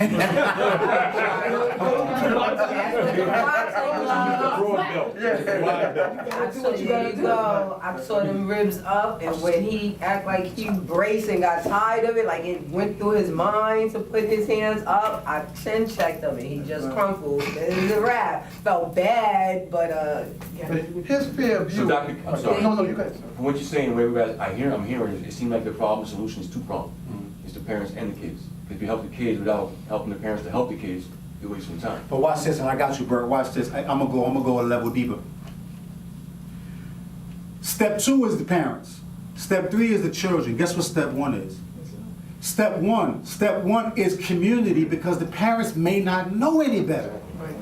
It takes this. When I was growing up, that's important, because when I was growing up, not only was my mother My mother was concerned about what she heard back from the community because it made her look bad. There you go. That was a There you piece go. also. There you go. When Miss Basket, the church deacon, called my house, when she told me to part doing things I wasn't supposed to be doing, or the other one down the street, because I grew up in Westchester, in a small town, 1 square mile, and I couldn't walk and do anything in my town without my mother hearing about it before I got home. Make it look like I ain't raised you, okay? It's not in existence Do today. it. And there's no leadership in the community. I mean, at the first level of leadership I learned was from my parents. I mean, and if somebody takes that authority and leadership away from them, you know. They took the belt away from the parents. Yeah, come on, bro. As Kai said, right, as far as the community, and the community likes to voice their opinion, okay, likes to criticize. What do you call a community, first of all? Because are we confusing neighborhood with community? Because community is not just a group of people. No, I'm talking about like the neighborhood in general, family members, friends, you know, neighbors, okay? When you do something wrong, it's a topic, okay? And I'll give you an example.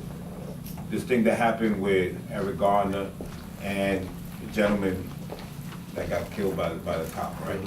My wife, retired doctor, never been involved in the criminal activity. She's from Miami, Florida. She's laying with me in bed. We're watching the news.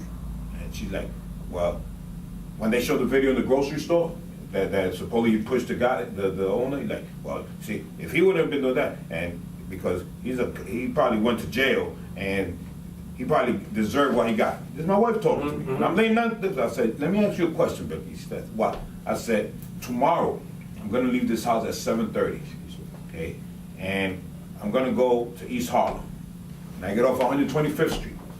And I'm gonna go buy the $7 cigarettes, because I'm not paying $12, okay? And a cop decides to stop me on the way out, because I just bought a $7 pack of cigarettes, okay? And I'm upset, and we get into it, and he kills me. Are you gonna feel the same way? Like, oh, but you're my husband. I said, I'm convicted felon, I was in prison. I did crime all my life. How would you feel? Now all of a sudden it was double standard. Now, no, but you're my husband, you know? Yeah, I would be highly upset. I said, so what makes the difference between that possibly happening to me?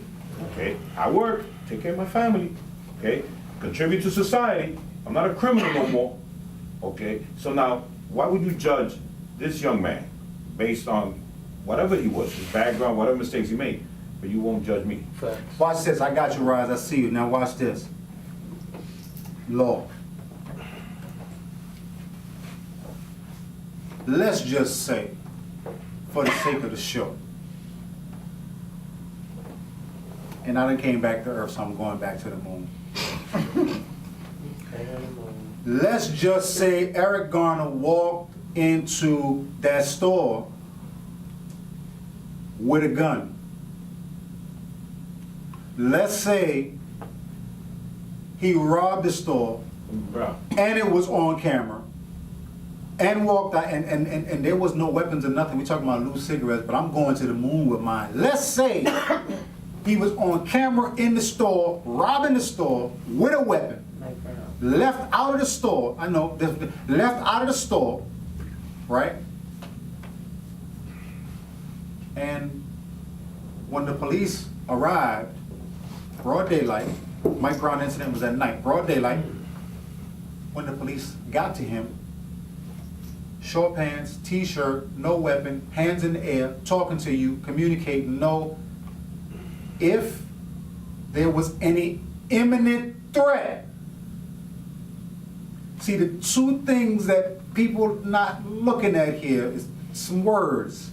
Let's throw some words around. Imminent threat, exigent circumstances.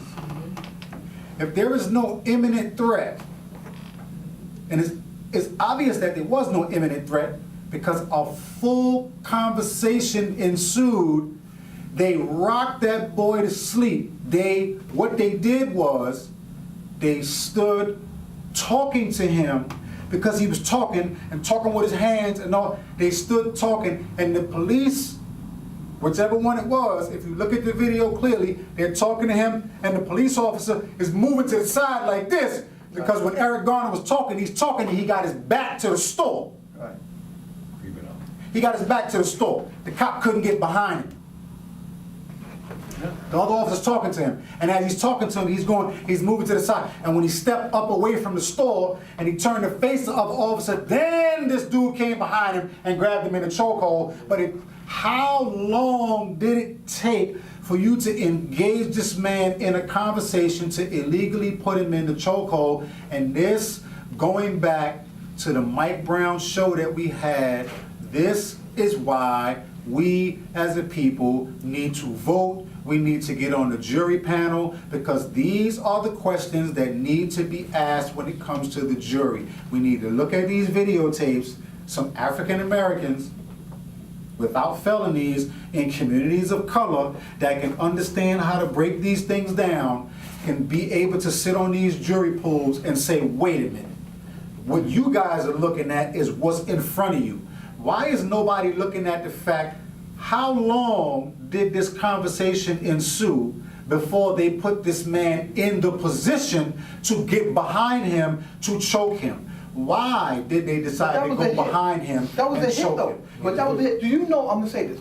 Do you know a month before Eric Garner got choked to death, he made a complaint on the 31st arrest. That little guy, the little detective. Oh, so he's being harassed, basically. Actually frisked him and stuck his finger in Eric Garner's anus. I know that sounds crazy, but he had an official complaint on that. And something was coming up to that point. They had to get rid of it. See, You know, If you watch the video, you see when the little guy, I don't know if you remember the guy who mentioned his name, the little guy I've seen Garner hit his pants up and he was going like this. And everybody paid attention and knows the street. That's what he was getting ready to do. Because the little guy He came said it out. stops here. He must have said, put your hands behind your back or something stupid to him. He kept reaching for They him. have Said he backed him up. history. And Yeah. that's when they rushed him. Yeah. The resistance was there. It was obvious. They had to shut him So he up. went like that. Look at the video. He went like that. What's that? If I come at you like I'm going like this, what's this? You gonna jab me before I jab you. What's the cops gonna do? you know, That's what happened in the video. Okay. we're looking, we're not. Okay. Not that it was right or wrong. It was a tragic. No, but it this is a show happened. for that. This is But a again, show for that. I say Garner put himself in that position. Okay, Without question. Okay. And also the police officer allowed him to put himself in that position because how long was he out there doing that before that happened? okay, That's another point. They allowed that to happen for so long. They had to. Okay. It was a hit. You know, I see people sell cigarettes on the street in Midtown every day. Every And I see cops buy cigarettes from them. Every day. Now, Dick Gregory, about 30 years, said something. He says, you can kill somebody, and you can say you're insane, and you can get away with it. You cannot write a check for $20 and claim insanity, because once you mess with the money, there's nothing wrong with you. That's right. That's right. Okay? That's right. Now, this man is out there selling cigarettes. Okay. You take it from the tax revenue. Government, that's right. You're messing with the money. You're not crazy. You're messing with the money. Besides, you're black. How dare you be black and mess with the money? You deserve to be killed. You stupid. Messing with the money. That's right. Why so many cops was What in there actuality for happened? This guy was selling cigarettes, right? Cigarettes. Obviously, he's taking money out of some of the storefronts in the area. No, they also, gave him right? permission. They know Eric They Garner. know? They gave him permission to They stand didn't mind outside. that he was cutting Yeah, they his know cigarettes. him. But they know him. The They gave him hairdresser place, they permission? gave him permission. You know, they let him stand out there. The They- cops already no, knew. no, they had called- Listen, they when had he called made that on complaint that. about that cop sticking his finger in his anus, they came How out there did to that get him. transpire? How did that transpire? On the 30th arrest, on the 31st What arrest. was involved with that? Same thing, cigarettes. Cigarettes. But when he made that complaint and had proof that that cop, the little guy, not the one who choked him, the little guy with the little feeble looking one, stuck his finger in his anus, that went to the police complaint board. And now you- And the hearing was coming up. They went out there to get that boy. They went out there to get Eric Garner. And you telling me he went out there and put himself knowing this? He went out there and put But he himself in that supported his position. family though. There's something that, there's two things You I can look at them want both sides. You can't just look at Two them things I sides. want to make. okay, come on. What happened, an incident transpired before there was a fight in which Eric broke up the fight and was the peacemaker in Yeah, the I fight heard about that that. led up to the police coming. Yeah. And when the police came up to him, he was like, officer, I'm tired. Is this going to end today? I'm tired of you always messing with me. Was his words. Before he got into that stance, there's But he did. That's the right? point. Before he got to that stance, he was like, you know what? I've had enough That's of rock you bottom. harassing me. Okay? It's going to stop today. Right? It's not. Right, so But see- there's that incident. Dr. Kai raised the issue about us Africans being on juries. I became a citizen of these United States on the 6th of June, 1992. I registered to vote on the 6th of June, 1992. Do the mathematics. I have never, as a registered voter, received in the mail jury duty. And with a property owner. And I'm a property owner too. Go to prison, they'll send you one. Oh, yeah. You get on welfare, go to prison, you gonna get one. How do we fix that? You know, it's one of those things where, you know, I don't have all of the answers, but what I do know is this.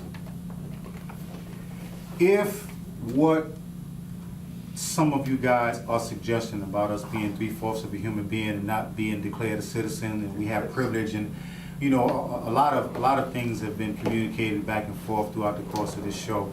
And if these things are true, we have to figure out a way to inject ourselves in the decision-making process. Here is why. Because if what you guys have suggested tonight is true, then what that means is this. Each time that an incident occurs in the African American and Hispanic community, in the urban community, each time an incident occurs, the grand jury pool and the jury pool is going to be made up of individuals that think that we are 3/4, or we are whatever, or 3/5, or whatever, or you know. So if that be the case, then there is no chance on us receiving any justice moving forward forever.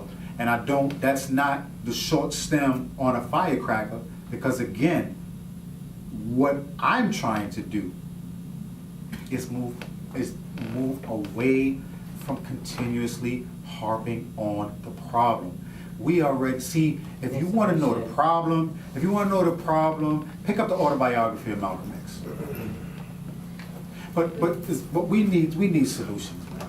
Can you volunteer, like, for jury duty, like, can you volunteer? No, you have to be called. We can't go in like a line of us go in, everybody going in. I want. No, they don't want him on the jury. They don't want you on the jury. Like, they can't keep.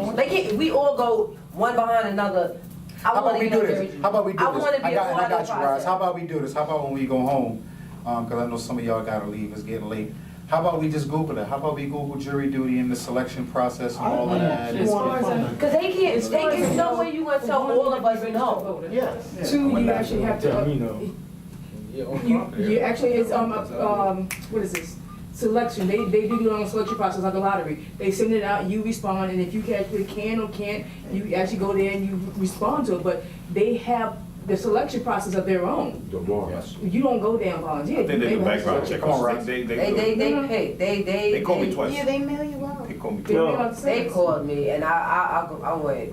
Unfortunately, they asked me, it's like, okay, if the defendant told you one story and the police officer told you another story, who would you believe? And I hesitated, I guess, a little too long. They're like, oh, we don't need you. If you don't automatically go with the cop, they don't want you. Well, I've actually served on a jury and became four-person and ended up convicting the brother. But it was a point of the case that was brought. It was a solid case and there was no if, ands, or maybe. Now this is where I get a problem with these indictments. If the case is shabby in the first place, there's no way they're gonna give an indictment. You cannot give a juror whether it's black, white, blue, or green. If you don't give them the correct information, they're not gonna bring back an indictment. But the Ferguson said That's not they true. stacked the That's deck. not They interrogated the witnesses instead of interrogating the cop. But They don't have. Hello, the cop called him hold a on. demon. He called him a demon. hold on, come on, Roz. Speaking about solutions, right? If we know that, say the Polar Browns is off the meat rack, and they out there and they shoot and they rob and they kill them, whatever. Ain't nobody gonna walk through there late at night by yourself, 12 o'clock at night with a bunch of Goki jewelry on your neck and diamond rings. You ain't gonna do that. If we know this is a hot block and police is watching and everybody out there, they doing hand-to-hand sales, you ain't gonna walk through there and start giving everybody pounds. You ain't gonna do that. So it's survival tactics. No, let's not get this twisted. We're at war. Motherfuckers is dying. We are at war. There are casualties in this war. There's an enemy in this war. There's an oppressor in this war. There's a beast going out there devouring us because we're losing. I'm sorry, I'm not saying go out there and shoot the cops, but ain't nobody shooting the cops. We're losing, we're being attacked. So in war, we gotta be strategic. If we know the cops is on this block, and this is something that I brought about in the last meeting, if there's cops out the block and they out there and they're harassing people, as opposed to you coming to me, I might just walk up to you. How you doing, officer? I'm looking for this address. I just fuck their heads up. Because now I'm not a suspect no more. Because the suspect doesn't come up to you asking for help. When I walk through the block, I'm coming home late from work at night, and I know I might be a suspect. I'm a black man who's wearing a black hoodie. I'm gonna have a bunch of books in my hand. Because dudes is out there selling drugs and shooting people ain't carrying books. It's just certain shit. And dude, listen, hear me. I'm talking from my own experience. Since I've been out, police ain't been stopping me. And I got a body. And that's what because I got a body, I got a bop when I walk, I wear baggy clothes, I got a bubble coat, but I know when I see them, because I know I'm on parole and I got all these exes against me, I'm making my business to approach them before they approach me. You know why my PO won't fuck with me? Because I call my PO all day long. They tell me to stop calling them. I told my PO, I fight my PO to graphics every day. I fight my PO to my job every day. They like, leave me alone, we don't want no urine. Leave me alone. So watch this. I've also seen in somebody got the time? What time is it? Time to eat. Okay. I'm back. No, I don't listen. So someone, not someone. It was suggested in the AM New York. I read it today. Pat Brown, the Police Benevolent Association, Pat Lynch, or whoever the hell he is. He said, hell of a name, Pat Lynch. So he said. He's coming down on Mayor de Blasio because Mayor de Blasio said that he and his wife had to have the conversation with Dante, had to explain to him what's going on and what should you do in the event that you were stopped by the police. And first, I commend de Blasio. Me and de Blasio, the man's never done nothing to me, but my program is not getting funded, so me and him need to have a conversation. Me and him need to have a long conversation, but that's on the side note. I commend him for that, man, because Dante looked like us, and he got the Angela Davis Afro thing going on, and the chances on Dante getting shot before me is very high. Yes. Very high, because he's a teenager, and there are some cops out here that don't know that he's the mayor's son. Don't care. Okay? Don't care. Not only do they not care, but they just don't know. And he's just another black kid. So I definitely commend him for that. But one of the solutions that was thrown up on the wall to see if it stuck was body cameras. Another one was additional sensitivity training, all of these trainings, and of course training is going to always be the answer. Another thing that was thrown on the table was hiring more officers from the community. Let me share this with you. I used to be a fan of thinking that shit like that worked. When you hire guys from the community with NYPD, then what you do is you just put kingpin drug dealers and arm them. I know a bunch of dudes from my projects, and we got some dudes from Carver that and it's just so I don't know what y'all think, man. Training, neighborhood cops, what do you think? In response to the issue that they talk about, cameras, body cameras, Brother Safi and I both serve in the military, and they got this thing called a buddy system where you can't walk one, you have to walk two abreast. We may need to employ that tactic, and wherever you go, you carry a buddy with you. Somebody better have a smartphone with at least a 3-megapixel camera on it, so that you can keep record, right? The cell phone is a blessing as well as it is a curse. If you turn on the locator on your cell phone, GPS, somebody knows where you at. Facts. Within 5 meters, right? So you and your partner walking. The buddy system was in the military so that you don't get caught doing the wrong things. You always had a battle buddy. We as Africans and Hispanics need to employ that tactic.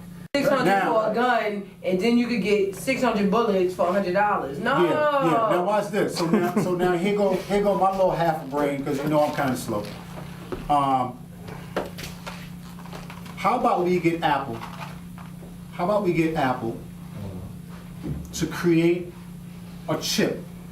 See, Apple has this thing called iPhone, an iPad, and because they did not want it to be like an Android, if you open up the back of your iPhone, it's null and void. You can't even take it back to the iStore. That's to keep from changing the battery and all that. They knew exactly what they was doing. So how about we get Apple on board and have Apple design a chip that goes into every cop's gun. When it's in the holster, the switchboard know. Soon as it come out the holster, the switchboard They know. already have that technology. You follow what I'm saying? They already have that. Soon as it start letting off, the switchboard know. Right. That'll ease up on that, okay. Apple not gonna co-sign that because Apple's gonna lose their funding and their backing, so they can't pick a side. They have to stay It's gotta be neutral. more than just about money. Like that's what this all comes down to. It at the end all of the day. comes down and to that's money. the sad part. Like sometimes it has to be more than that. Like everybody keeps saying, "Well, why am I going to do this and lose my little paycheck?" Because it's about something that means something. The bigger Because you picture. right, and everybody's so busy worried about, well, when can I get this check? Well, how you Because gonna feed it's your like, kids, though? but yeah, how you gonna feed your kids? But at the same time, your kids need to be a part of that. Like when I tell you, my mother How you had gonna me feed your kids if in they 6 feet under? everything. I was 9 years old, learning hungry how to child will answer kill. phones properly, learning how to do all that. I was in 4th grade teaching 5th and 6th grade kids. I was inside the offices at her school doing all the work, secretary work, and I'm not past 10 yet. But you ain't miss no meals. A hungry kid will But rob and that's steal. the thing. It's not just against his own people. But what about the ones who aren't hungry? Why are they okay to have their ignorance? Because their parents and that's have a what I wanted job. to get at before. Like, it's not just about the parents. What about your friends? Why do they think it's okay? Like, I was always that kid who was pulling all of them in. I went in places and did things that I wasn't supposed to do just because I wanted to make sure mine was okay.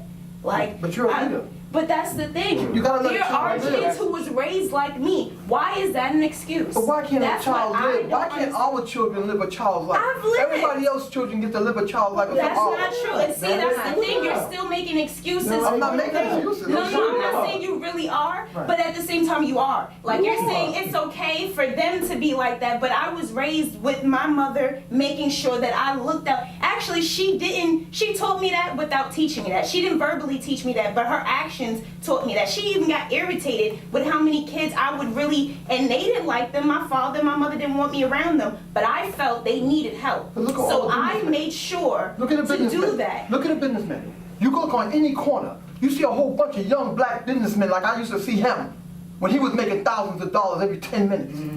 He's a businessman. He's selling crack. He never had a child's life. That's- If you ask me, I watched this boy grow. This boy never had a child's life. I played skelly, stoop ball, ring olivia, and I Who accomplished took so his many hand things is because what I I'm had a trying chance to be a say. child. Who took his hand? I was that kid who took countless kids' hands because I watched See, my mother take but other what kids' you're, hands. right, but what you're saying is, and I agree, what's missing in the community is, and I'm gonna do a final thought, and then, because people ain't gonna watch a 2-hour show, and then we can just continue. What I'm hearing you say, I feel like it stopped in my era. It stopped, it didn't continue after my, see, like I came up, and when we were selling drugs, and having people sell drugs for us, Miss Bessie knew what everybody was doing, but when she came out the project building to go to church, all that shit stopped. That shit was like, yo, oh, yo, hi, Miss Bessie, how you doing? And that's- How you that's why doing? you gotta say Now, when now your watch friends this. talk about it. Now, Shoot Miss Bessie. after us, exactly. Shit out of Miss her. Bessie will get shot. You better mind her So, business. so, Why so was coming that? up. So now watch this. So coming up. This is why we were sitting. We may have been. I don't know where Shiraz and I was today. We may have been in court because we've been around all day today. But yeah, we've been buzzing around all day. But when he told me that Will said that he wanted to come today and ask, does he have to censor the poetry and all that? I said, tell Will he can come as he is, whatever, because that dude really watched me grow up. See, Will has been like this all my life. Like I knew whenever we was in the hood, and these are absolute facts. Anybody in my hood was doing anything crazy, there was always 2 or 3 dudes in the hood that no matter what the fuck you was doing, their message was always positive. Will has always been why you selling crack? You can do better. This dude can play ball. He can jump through the roof. He can always. I came up under him. So it's a pleasure for him to see me make this change. But there is no more of this. Like I can say like this is a rock in my community. Thank you. Like I can say like when I got on social media and bumped into Nikki on social media and Lydia and a few other people, like these are people that see me now and can say to me, Kai, you know, you was never supposed, you was always small, you never was out supposed to be in the D selling drugs and all that. Yeah. You was all, certain people, yeah, because they, but you, everybody knew that just wasn't you. And now look what I've become today. Talk about central booking. You know, yeah. I used to wear a badge and carry a gun. I will tell you that. But I was black, so the blue didn't pay me no mind. So the first time my ex-wife said that he hit me, I didn't hit her. I just told her I was gonna leave her because she was messing with another cop. So I said I'm gonna leave her. She went around the corner and told the cop. They went and arrested me. But who did I see in central booking freezing because it was 95 degrees outside, but they keep it 20 degrees there, freezing in a t-shirt and undershirt. Kai, I had a long sleeve shirt on, I'll never forget this, and an undershirt because they took me out my house. Gave Kai that shirt, like big brothers always do. He was all right, he got warmed up. As tough as he was crying like a bitch because he was cold. And Kai passed that shirt to the next guy that was crying. We had grown men that were straight murderers crying, saying, thank you for letting me hold your shirt for 20 seconds, 30 seconds, just to warm up. So this is what the village does, man. We got to spread that love to each one and hope that flower grows. And this guy is amazing. That's all. On that note, we're gonna wrap it up. Look, man, quick final thought, man. Oh man, first I want to say thanks to everybody, man, for coming out. This is the second week you guys have come out to support, and I really appreciate that, man. Gun violence in the African American and Hispanic community is out of control. And we're not even talking about gun violence at the hands of the LAPD or the NYPD or St. Louis Police Department on African Americans. We're talking about gun violence in general. Gun violence, draw a line, and everything that comes under it. There was a young lady here last week named Shy, and she made a statement, and that statement was, why do we get so upset and have sit-downs and shut-ins and marches and occupy this when a police officer or someone that's Caucasian take the life of an African American or a Hispanic young man in the community, but when a black child shoots another black child on the corner, they doing a barbecue or they doing a block party 3 blocks away, literally sometimes. Why is that? Why, man? Why? It's really easy for blacks us. Get arrested. Yeah, it's really easy for us, man, to continue to talk about the problem and all that, but it takes a group of people, man, a group of strong people to sit down in a room and try to even brainstorm solutions, and that's what this is, man.